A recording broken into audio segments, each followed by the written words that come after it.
So first of all, I would like to welcome all of you who've come today. And I wanted to introduce you to Brendan today because he is a very experienced Hi, real everyone. estate investor. He's been investing for over 20 years. He has a lot of experience in different areas of property investing as well. He has a great track record. He has a great track record also in the media, and he's going to share some really wonderful things. Now, some of you may know me, some of you may not know me. I'm the organizer of the Sydney Cashflow Club here, and we're expanding a little bit further out from just Sydney. But one thing that I tell everybody that's a member of the Sydney Cashflow Club is that it's not just about playing the game. It's about going out and taking action and doing things in real life. So we wanted to organize today in order for all of you to be able to learn some new strategies, educate yourself further in order to then be able to learn from somebody like Brendan, who has years worth of experience, so that you can start taking the confident steps that you need to start getting into the game for real life. And if you already are investing, to be able to do it in a much better, more structured and more profitable way. So without further ado, I'm going to introduce you to Brendan, who will take over and mute me, and he's going to share all of the knowledge and the learnings and get you making some money. Okay.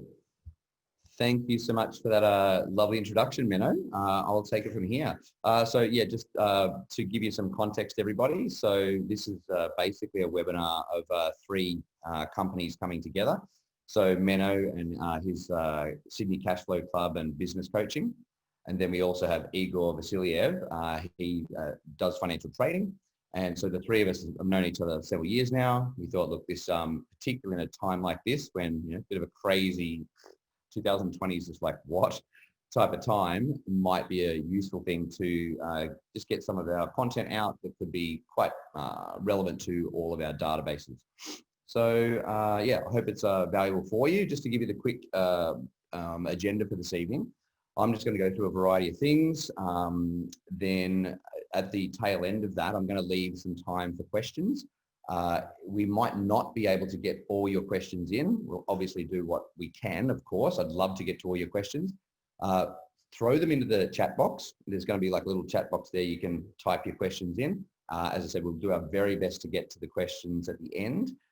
Bearing in mind, at the end, there will be an option to actually take this to like a personal level, one-on-one, with a consultant that would be looking at your specific situation.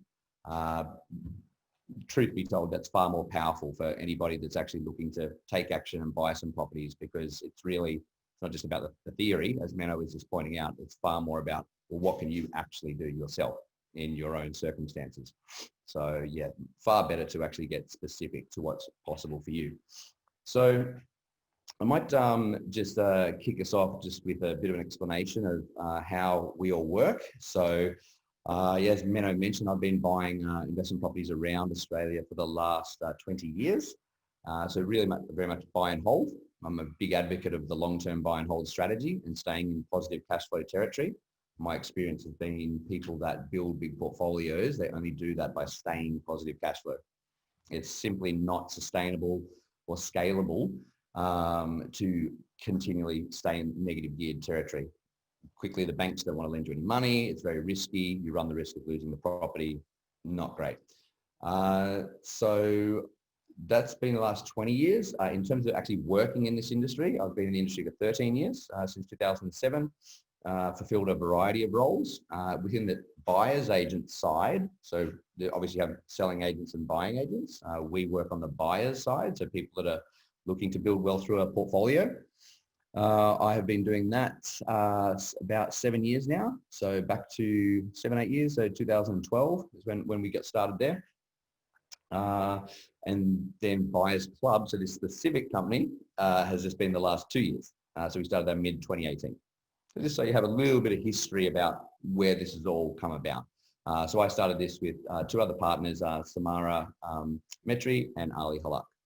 So anyhow, you may meet them in due course. Anyhow, so I would like to start us off. I'd like to always try to be very concrete about things rather than kind of talking in generalities. So I'm going to go straight to what does the relationship with somebody like myself and our team, what does it actually look like and what are the results? You know, just cut to the chase. So then you kind of have context of to what we're actually talking about. So what you're looking at, guys, this is the largest property investment magazine in Australia. It's called API, or Australian Property Investor. So if you want to look it up, they actually do have some good content. apimagazine.com.au is the website. I've been very lucky. I've had several of my clients, since I started in Buyers Agency in 2012, several of my clients have been published in the magazine, basically for having quite impressive portfolios or having bought properties perhaps more quickly than what people might expect. Something that's noteworthy, remarkable enough that they want to obviously write a story about it. So I'll just run through a few examples. These are just 3 of the examples here. This is important because it really outlines the long-term nature of the relationship we have with our clients. It's not something that happens in an evening, like tonight, definitely not. It's really something that happens over many years. So it requires people to really have a long-term outlook for the portfolio. Another point to take away, very much along the lines of if you followed Robert Kiyosaki, I mean, it's what Menno teaches his people about with the cash flow board game, etc. It's in the long run, you're going to realize income does not make you wealthy. It's assets that make you wealthy. So assets and the passive cash flow that come from them. So you can work your butt off all your life in a job or a business generally and save. You're going to struggle to come away with any decent, serious amount of money. Whereas assets can passively grow into many multi-million dollars of equity and then quite significant amounts of cash flow per year. So let's focus on the first one, Todd. Todd is one of my very first clients way back in 2012. He's from Newcastle. So when I met him, he had a home already paid off. So it's worth $525,000. It was all paid off, so it's all equity, but he had no cash. So he actually thought he was wasting my time. He's like, I don't think you're going to be able to do anything with me because I don't have any cash. But I said, hang on, let's have a look. So these numbers that you're looking at, that's where he was at. Okay, so the top line of the table, that was a 525. PPOR means principal place of residence that he already lived in Newcastle. What I basically did there on those properties below it is my strategy to him was pull out chunks of roughly 50K as debt. So you borrowed against that home. And we did that actually 5 times over. The reason for the 50K is that roughly covers deposit and costs for each property. Okay. So 50K times 5 is 250K worth of debt. So that gives you, if you run some quick numbers on it, 250K debt at the time was about a 4% interest rate he paid. So that's $10,000 per year. It's costing him to do this, which is about $200 per week. So that's in the negative cost. And that has got him up to a portfolio of $2.4 million at that time. If you look down the current value column, yeah, so kind of just here, you can see there. You can see where my cursor is, yeah?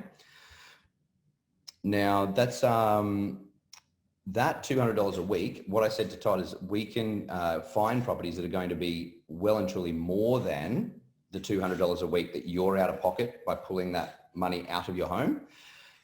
We can find properties often for clients that are, you know, in the range of say $8,000 to $12,000 a year in your pocket after all costs paid. So that's like a genuine profit in your pocket. So mortgage and all the other costs that go with it. So well and truly, he'd gone from a home to 6 properties relatively quickly, but his actual income week to week had actually got better than when he first sat down with me. So I mean, that's a skill to be able to run a portfolio in such a way that you actually are increasing your income as you're acquiring assets. That's a skill that obviously we help people to achieve. So we do reviews every single year on our clients. Todd, last valuation review I think we did last year, he was sitting at about a $4.5 million portfolio and his equity was sitting at about 2.1. So just over $2 million if he sold it all up, he'd be sitting about 2.1 in his pocket. And that's been, what's that been? Coming on 8 years now since we first started in September 2012. As you can see on the second line there, September 2012 was the first property. As you can see, about a year later, he came back to me. And that's where the headline of the article comes from, because you can see there from August 2013 to January 2014, he bought 4 properties in 5 months. Okay. And that was again, just using that equity out of his home. Okay, so that's Todd. If we go across this handsome rooster here, Robert Chevet. Whoop. Okay, so Robert, he was like the opposite scenario to Todd. He had quite a bit of cash saved up, so close to 200K that he'd saved during his 20s, but no equity, no properties. So you'll notice they're not on particularly high incomes. Todd was on about 80. Robert also was on around 80. So you don't need to be on superstar incomes to be able to make this work. It's about how you use that income, obviously. There you can see, if you've got good eyes, December 2013, if you focus in on that table, you see we actually bought him 3 properties in 1 month. So rather than just dump it all into one property like people typically do, I've actually suggested let's diversify our risk into smaller loans, so smaller amounts of risk, higher cash flows, so that overall those 3 properties would have significantly more total rent than buying one property, okay? That's something you'll find almost universally across Australia. If you go into smaller price properties, the total rent you'll get from all those properties is much greater than what you would get from one property of a larger price. Yeah? So it's a good way to diversify and hedge our risk. So that was 3 at that time. He's gone and bought another 4 since then, so 7 in total, because it's been coming up to 7 years now. His equity last we checked was sitting at about 1.7. Yeah, if he sold everything up, he'd come away with 1.7. Okay, if we go down to the last guy. So this is Denny Jones. Denny, local Sydney boy, again, similar type of salary, 80, 90,000, somewhere there. Now he actually already had a property when he met me, but I very rarely would tell somebody to sell. But in this case, I did suggest for him to sell, because there's a bunch of problems with the property, very negative cash flow, really poor strata and body corp management in place, range of things. I said, look, let's just cash it all out and start again. So he sold, and then you can see from January to November 2013, so around 11 months, we bought 3 properties there. If you look at the renovation column, 2 of those are actually renovated with my builders. It's one of the strategies we can offer, is renovating to force equity into a property. It means you can then top up your loan, take that equity out as cash, and go and buy again. Yeah, it's one of the common strategies we use. So it basically, the main benefit is it speeds up how quickly you can buy successive properties. Yeah, he's bought another 4 since then, so that puts him at 7. And last we did a tabs on his equity, he was sitting at 1.8. If he sold everything up, he'd come away with 1.8 million. So that's just 3 examples, guys. And these people, along with a whole ton of other people, if you ever needed any testimonials, these type of things, obviously these can be arranged for people to have a phone call or a Zoom or whatever with our past clients. Not beating the drum, tooting the horn too much. If you've looked us up online, we're doing all right in terms of Google and Facebook. We're currently sitting at 5 stars since the company began. So yeah, we take a lot of pride in making sure clients are actually happy. They're not just buying a property for the sake of it. They're actually having a good experience. So these days, as we all know, online reputation is like super important. So yeah. Okay, so that is the best way I can summarize how the actual relationship works. Probably the burning question people always in the back of people's minds in these type of events is like, okay, so what do we get out of it, as in our company? So that we actually have a few different fee models, and I hope it's not confusing. I'll just explain it to you. We're trying to be as transparent as possible in the fee model that myself and my partners chose. So you do have an option where we could, if we bought something brand new, somewhere around Australia, regardless of where it is, where the builder would then pay us a commission. So it's something like a house and land package, duplex, dual key type of property, and the builder would pay us a commission because we have brought you, the client, to them.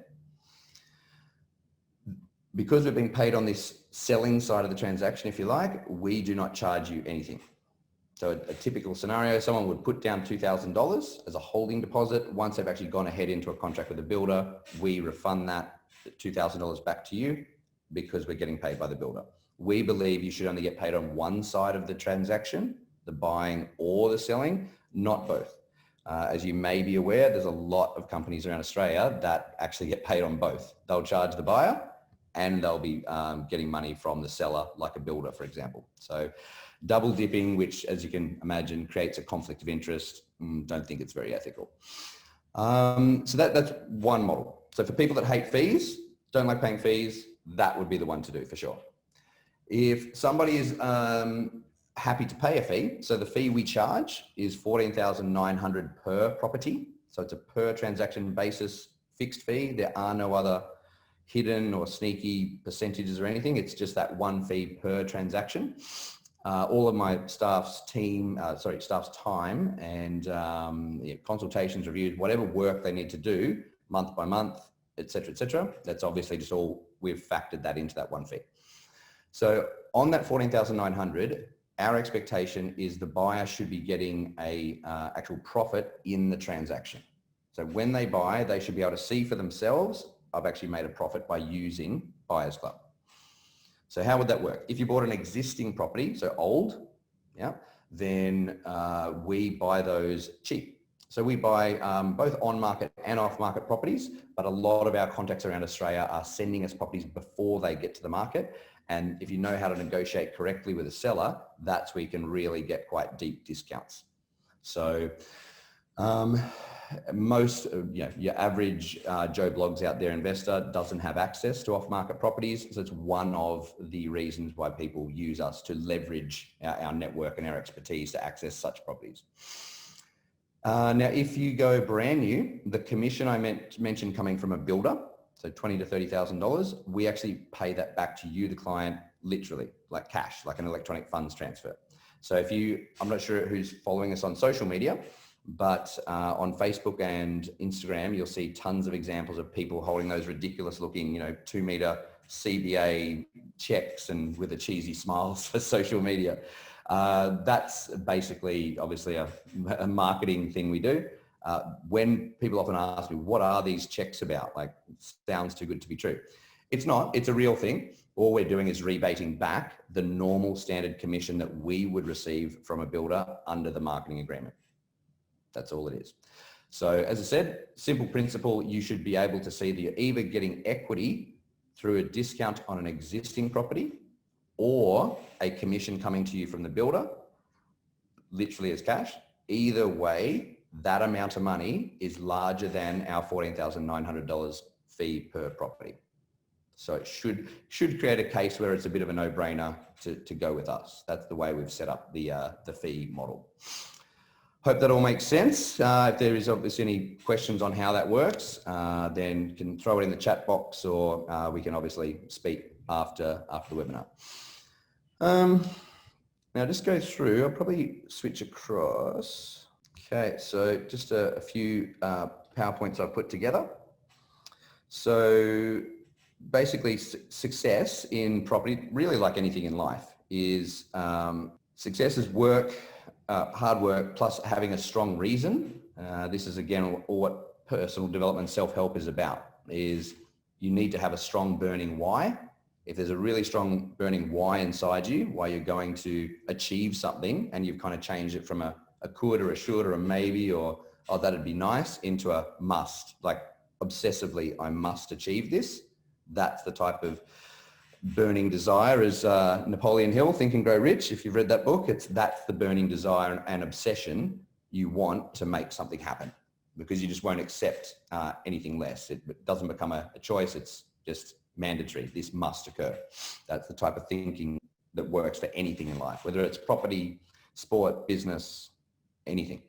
And then vehicle. So by vehicle, like obviously a metaphor for choosing the right type of financial vehicle that's going to get you there. So obviously I'm a big believer in property. That's obviously got me to a very comfortable place in my life now. Menno obviously gives a lot of great coaching on how to do it through business as a vehicle. Then if you talk to Igor, obviously he's got some fantastic strategies about how you can achieve that through financial trading. So there's many different vehicles, but you just got to, I'm a big believer, anything you're wanting to do in life, choose a vehicle and then stay the path, stay with it, rather than gets a little bit hard, things don't go the way you maybe expected, you're a bit disappointed, and then you start to, then people kind of veer off onto tangents. The point being, you really want to stay with one, because if we're always going for the next shiny, bright, easy looking thing, well, you can probably imagine in the end, those type of people, they just end up going around in circles. Yeah. So I think setting expectations mentally that it is not going to be easy, definitely not. Things have definitely gone wrong in my portfolio. I can tell you all of my fellow investors that have got quite large portfolios there at Buyers Club, same. They'll tell you they could rattle off tons of things that have gone wrong since they started buying. But do you throw your hands up in the air and quit? Well, no. If you want to see the long-term results out of it, you've got to stay with the course. Here. Yeah, so obviously, guys, this kind of goes without saying. Anything I'm saying tonight it's very much general in nature. I haven't taken into account anybody's specific circumstances. That's something that you can do. As I said, if you're wanting to bring this down to a more personal level of what you're personally capable of, we're able to tailor it to your own personal borrowing capacities and personal abilities to buy properties. That's easily done. Okay, so why would we want to be successful? So these are the, I suppose, coming at that why. You have to have that really strong burning why to do this, like anything. There's an old saying in personal development says, if you take care of the why, the how is in the domain of the universe. Basically meaning the mechanics or the steps to be able to complete the journey that will somehow magically be shown to you if you actually genuinely want it. Not just lip service and platitudes, genuinely. You are serious about creating that. Magically, you'll start to meet the right people, the right opportunities, the right things happening for you. Yes, we've definitely been true in my experience that events and circumstances and people and so on tend to conspire in your favor because you're constantly focusing on that goal and seeking it out. So look, it's going to obviously be different for everybody. I think these things that I've put in here on this slide, I'd say when I often talk about this, when I talk to people one-on-one, I'd say these things come up a lot.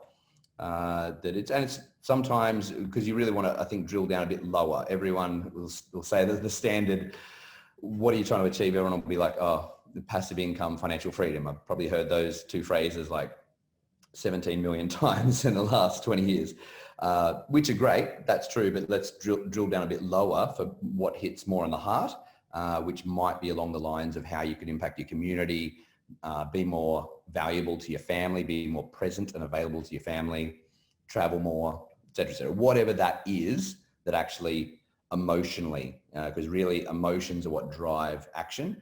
So yeah, it needs to be more than just an actual financial reason. So if you can make out what's in this table here. So I've got on the left, there's a graph. It's basically showing what's been happening since 1980. Okay, so I'm not sure if you guys are aware of what's happened to median house prices. Back in 1980, the median house price in Australia, in each of the different cities, that's these lines you're looking at, they're the different cities of Australia. The median house price ranged from $30,000 to $65,000. When we get towards now, okay, these city house prices, they have obviously gone up dramatically, basically now sitting between 450 to 1.1. So this idea that people have of like, you can only build wealth in Sydney, it's not completely true actually if we look at the data. So from 65,000 to 1.1 million in Sydney, that's roughly about 15 times its original value. If you go and look at the lowest city, which is actually Adelaide, it's gone from 30 to 450, which is actually 15 times its original value. So they're actually very similar proportionately. So we've always got to look at things relative to where they started. So Sydney tends to obviously have these kind of big boom periods where it whips up and then it will overshoot it too far and then correct back down. But the others tend to be what you might call more of a slow burn. They don't tend to have that boom period as strong, but you know, it just keeps moving up and up and up and up. So despite all the jazz we see in the media day by day by day, land prices in capital cities, typically they just keep going up year by year.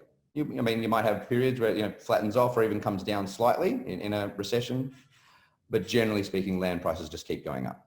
So that's why we generally want to have a piece of land, so a landed house, duplex, dual key type of property, because land is where is the asset that will go up in value. You need the building on it to bring you the rental yield to be able to stay solvent and positive cash flow on the property. Then if we look at the individual interests in property up on that table there on the right, so this is quite interesting because you talk to 20 people, you get 20 different opinions about how to basically build a portfolio. I'm a very big believer, only get your information from credible sources, so people that have already done what you want to do. Very key point. I would say, where do most people get their information about property investing? They would get it from friends, like close friends, family, media, social media, and maybe some Google searching. They're probably the top 5 in my experience, generally speaking. What's the issue with that? Is often those 5, there's no filtering as to the quality of the information. Friends and family obviously love and care about you, so you can trust they're trying to help you.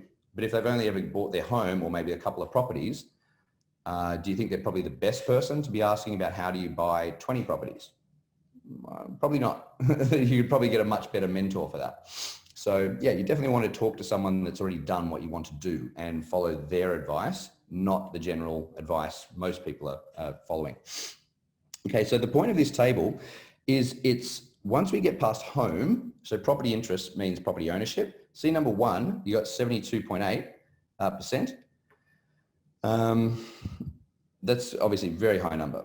Yeah, but as we go down the number of properties, see how quickly it drops off. If you look at the percentage, which is the last column, see how it drops off from 72.8 to 18, just even to have a second property, and then down to 5.5 and so on. So when we get down to 5 and 6 properties, you're talking about under 1%. Yeah, so it works out like around, because we've got 25 million people in Australia, you're talking around the vicinity of about 20,000 people in Australia, give or take, somewhere around there, actually own 5 or more investment properties. It's not a very large number, as in you could actually put those people together in one room. Yeah, so for all the talk you're hearing, a lot of it, like I say, I find to be very just hot air. Because if they haven't actually achieved that and bought 5, 10, 20, 30 properties, whatever the number is, probably not the best quality source of information. Okay, so this just a quick brief on, geez, here's a handsome guy. Just joking. That's myself. So we've helped well over 600 clients since 2014. And most of those people, obviously the ones that are more serious about actually building the wealth through the portfolio, much like the 3 that I ran through with you earlier from the API magazine articles we covered a bit earlier. Top client having bought 8 in 3 years, which is a pretty amazing achievement. So I'm just comparing here on investing on your own versus us helping you to do that. Now, first and foremost, don't get me wrong. Buying a property is generally not rocket science. It's relatively simple if you just follow the steps. Yeah. So most people can do it. Yeah.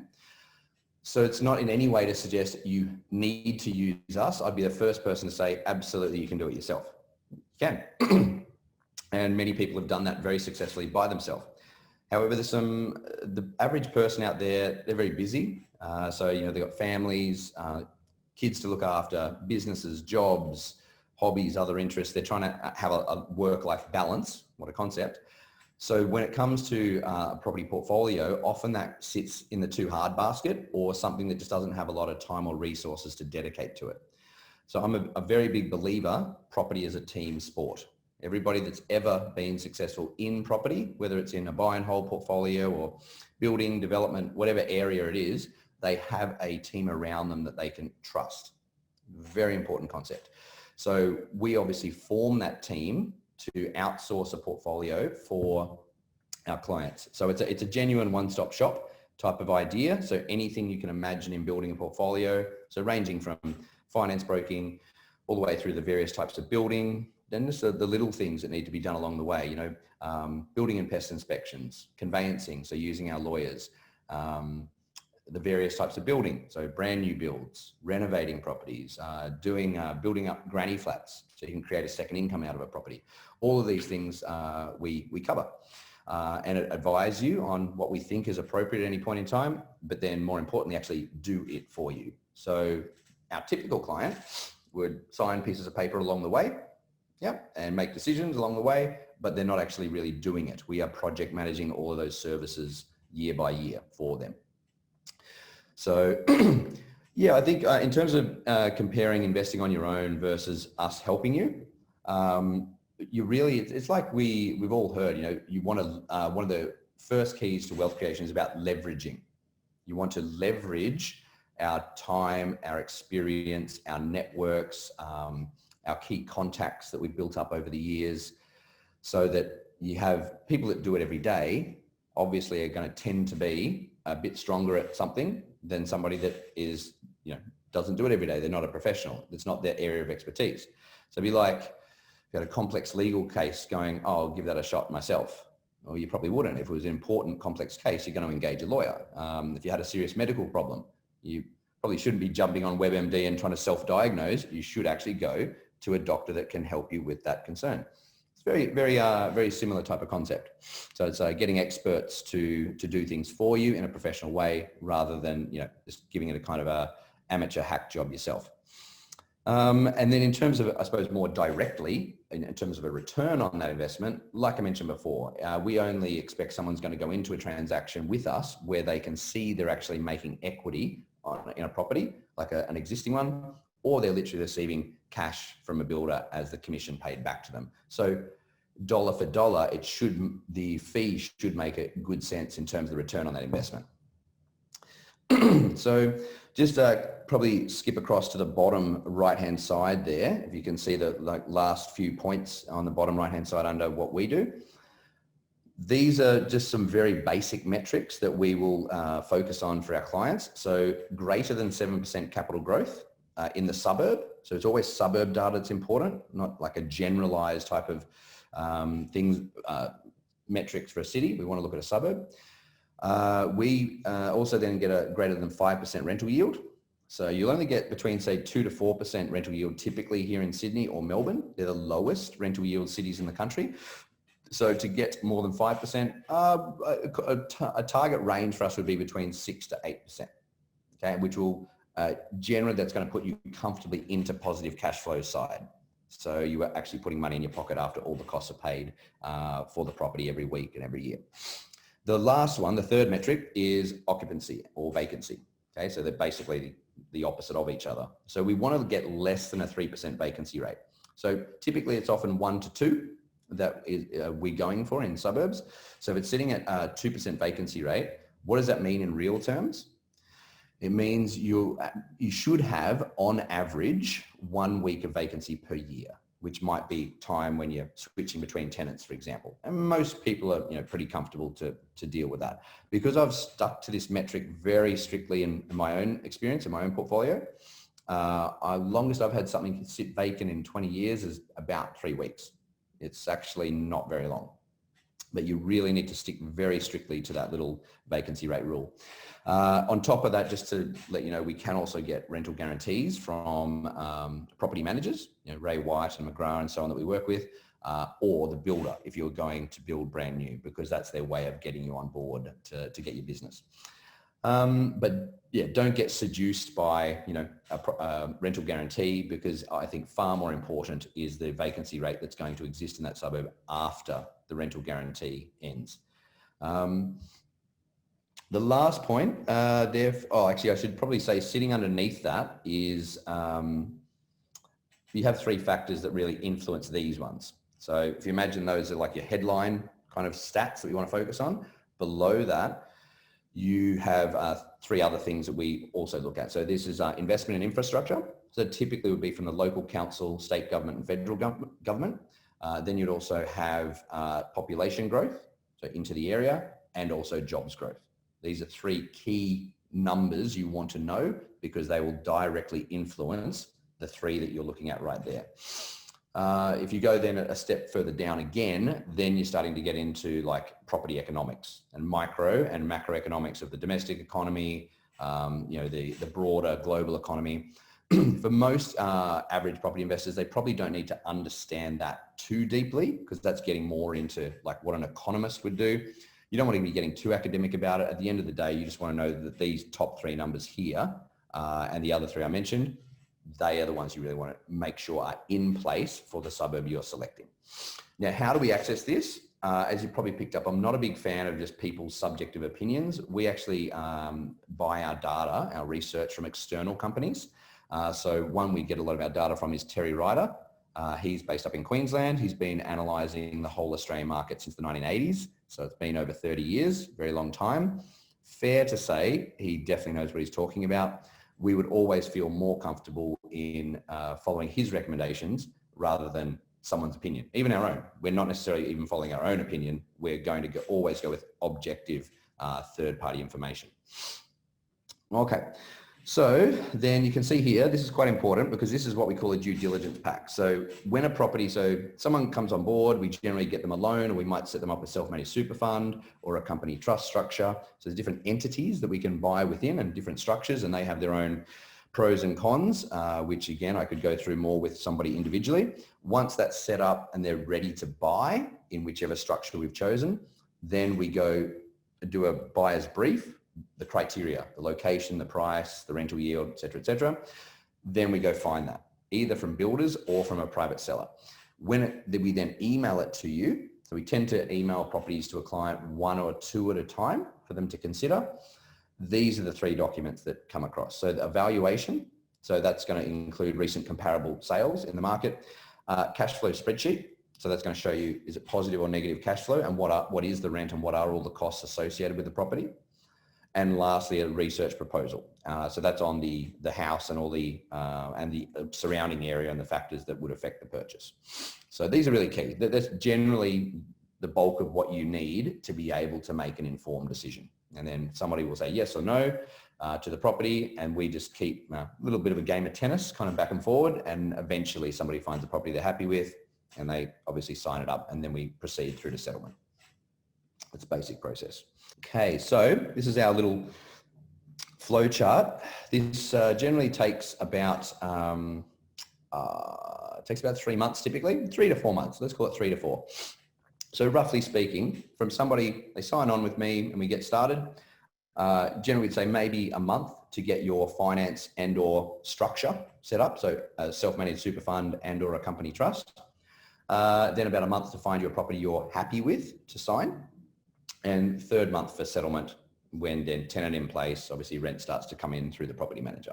So as I say, 3 to 4 months is typical. So somebody coming on board in September now, I would expect they would be done by January. Yep. So you can see there, first box, someone, that's the fee, the $14,900. Typically we do that as half and half. So as in somebody puts down $7,450. Then after they have successfully transacted the property, it's been bought, then the other half of that, so $7,450 again, would be payable. Now, if they can't get finance, or they can't, for some reason they're not able to set up their self-managed super fund or something like that, means that they're not able to go ahead, then obviously that $7,450 would be refundable.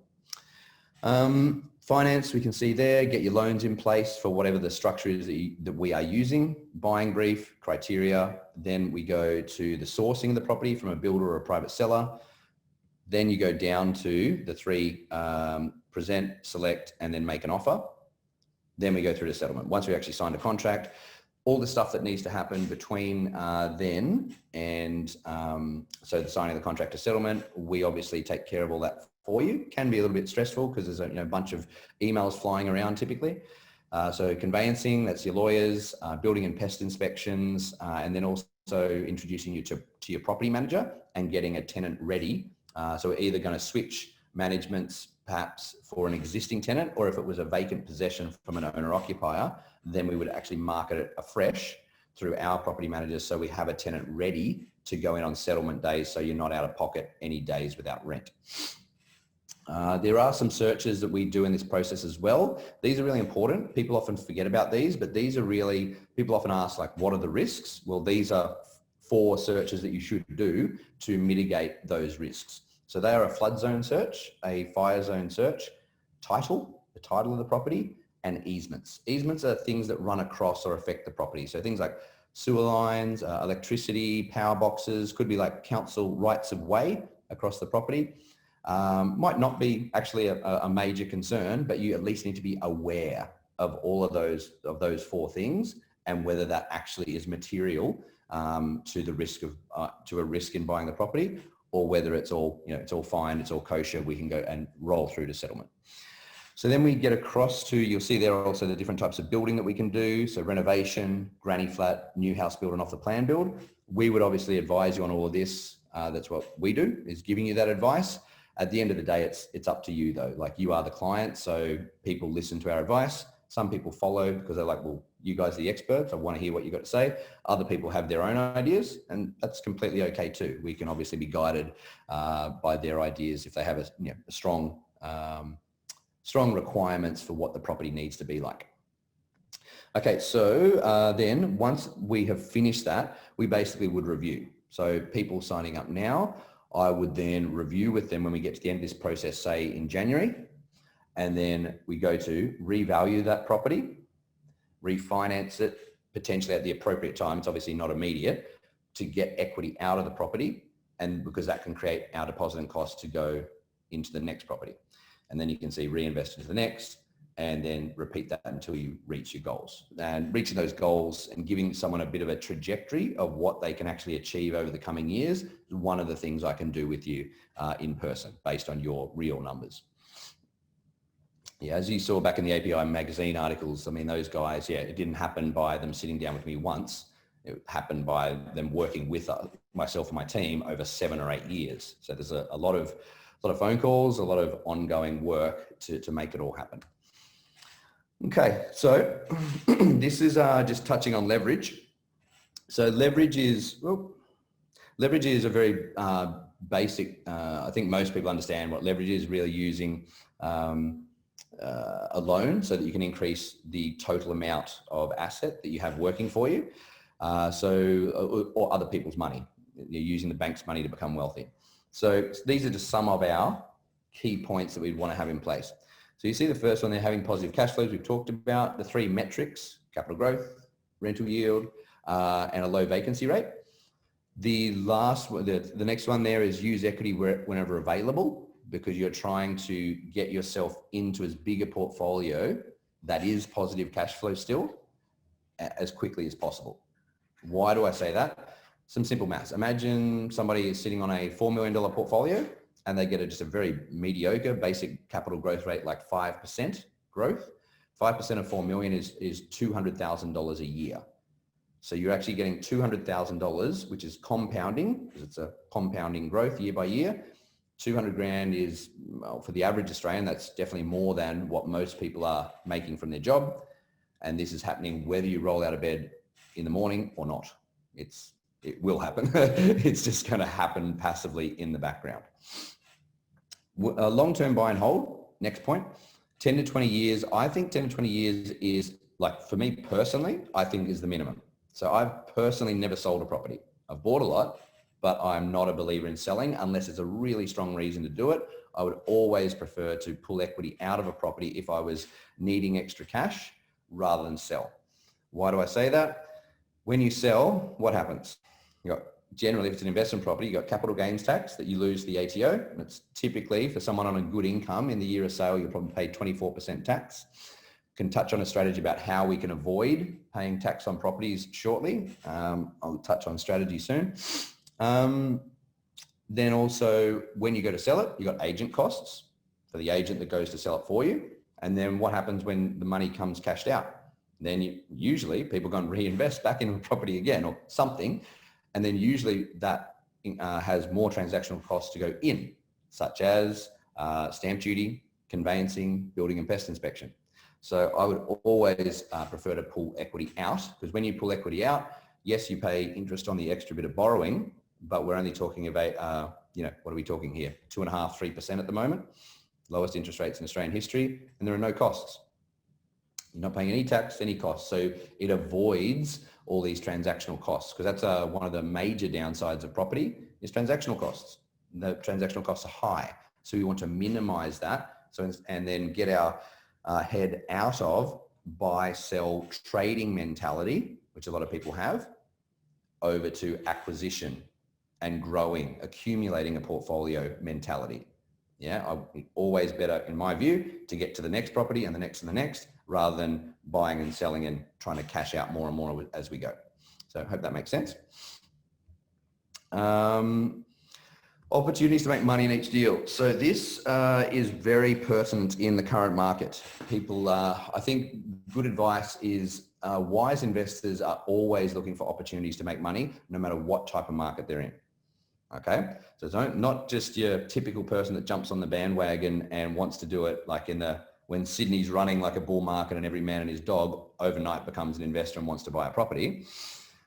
It's also in a time like this, I think a couple of things that would be important to people is making certain money in the transaction. So it's like things like buying off market, getting sharper wholesale prices from builders, getting cashbacks from builders. So the old saying is your profits are in the buying, because it's a certain profit today. If you made money today, nobody truly knows what's going to happen in the next few years, but you've made a profit today. And then if it's positive cash flow, you're like, well, this thing's not costing me a cent. It actually pays me an income to hold these properties, and I've made money today. That's what a smart investor should be doing in this current buyer's market that we're in. So that's something to really focus on. The other thing would be debt reduction. At a time like this, people are less focused obviously on growth, because many areas around Australia now are kind of a question mark on growth, whether they're going kind of up, flat or down. It's definitely not, a strong bull market that we had a few years ago. So you're wanting to reduce debt levels as much as you can, which we have a strategy for that as well. I can touch on that. The other one is then, this is pretty standard, having a diversified portfolio. So locations, styles of property, brand new versus existing, different structures, personal name, company trust, self-managed super fund. These are all ways that you can diversify that risk out. Yeah, and again, it comes away from, I suppose, your more typical amateur investor that only buys in their local area. And again, I would probably suggest to people to consider whether that's actually wise, because it's like saying magically my local area happens to be the best place to invest in Australia. Well, does it? Usually the answer to that is not necessarily. There are often better opportunities around the country. So as long as you have a team there that have local people on the ground that can help you with whatever's needed, then that means you can genuinely buy nationally.